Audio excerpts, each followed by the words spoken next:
Hi everyone, welcome back to good old RVing. Just a little quick fix kind of thing here.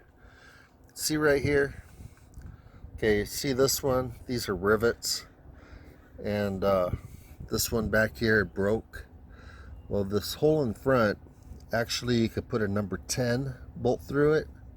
However, this hole in the back on the tread won't work.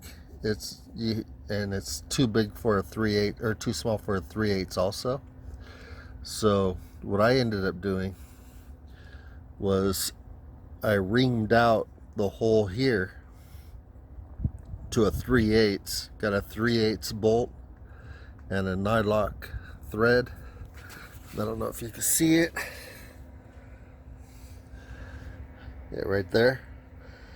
And just did a temporary fix. You could probably just leave it like that. I use a nylock, that way you don't over tighten it, and so you can still move them up and down.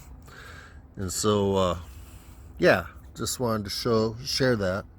So don't think you're just gonna get a bolt and throw it through unless you get a bolt that's way too small.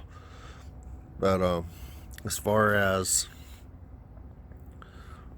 getting it as tight as possible, 3/8, remount the tread plate to a 3/8, and it's nice tight fit. Use a nylock nut, and you're good to go. Okay, just wanted to share. Have a great day.